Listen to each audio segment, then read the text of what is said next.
క్రమశిక్షణ ఎలా ఉండాలో రసూల్ గారు చెప్పారు. పిల్లలందరూ కూడా చక్కగా ఎవరు ఏం చెప్పినా విని దాన్ని ఆచరించాలి. ఇప్పుడు మీరు చేసేది ఏంటంటే ఆచరణ. ఆ ఆచరణ కారణంగా మీరు చక్కగా మంచి విద్యార్థులుగా తయారవుతారు.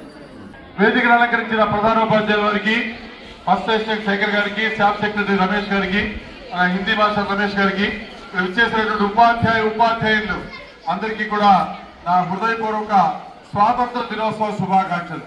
విద్యార్థులందరికీ 79వ స్వాతంత్ర దినోత్సవ శుభాకాంక్షలు. ఈ రోజు ప్రాధాన్యత చాలా మంది చెప్పారు. స్వాతంత్ర దినోత్సవం అంటే ఏంటి? హలో, అలాగే రిపబ్లిక్ డే తేడా అంటే మీకు తెలుసు. ఒక్క విషయం చెప్పి నేను మీకు ఈరోజు తెలియపరచాలనుకుంటాను. మన జాతీయ జెండాల గురించి తెలుసుకోవడం చాలు. ఏ బాబు, జాతీయ జెండాలో మొట్టమొదట ఉండేటటువంటి రంగు ఏంటి? పైన ఏంటది? కాషాయ రంగు.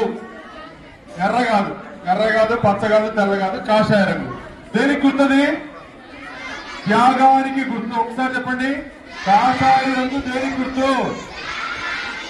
తెలుపు దేనికి గుర్తు? శాంతికి గుర్తు. ముదురాకు పచ్చ దేనికి గుర్తు? దేనికి? పాడి పంటలు సస్యశ్యామలానికి గుర్తు. మధ్యలో ఒక చక్రం ఉంటుంది, అశోక ధర్మ చక్రము. సారనాథ్లో ఉన్నటువంటి స్తూపంలోంచి తీసుకొచ్చినటువంటి అశోక ధర్మ చక్రం. దాంట్లో 24 స్పోక్స్ ఉంటాయి.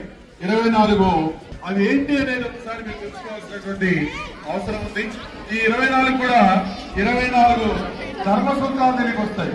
1 chastity, 2 health, 3 peace, 4 sacrifice, morality, service, forgiveness, love, friendship, fraternity, organisation, welfare, prosperity, industry, safety, awareness, equality, అలాగే రైట్నెస్, జస్టిస్, మెర్సీ, గ్రేషియస్. ఈ అన్ని లక్షణాలు మనిషిలో ఉండాలని చెప్పి రోజు గంటలైంది బాబు 24. అందుకనే దానికి గుర్తుగా కూడా అక్కడ 24 స్పోక్స్ పెట్టారు. ఆ 24 ధర్మసూత్రాన్ని మనం ఫాలో అవ్వాలి. స్వాతంత్రోద్యమ ఫలాలు ఊరికా రాలేదు.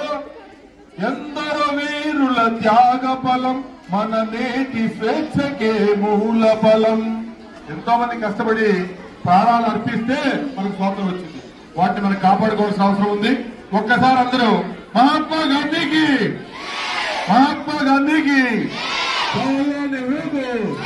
జవహర్లాల్ నెహ్రూకు, సుభాష్ చంద్రబోస్ కి, బిఆర్ అంబేద్కర్ కి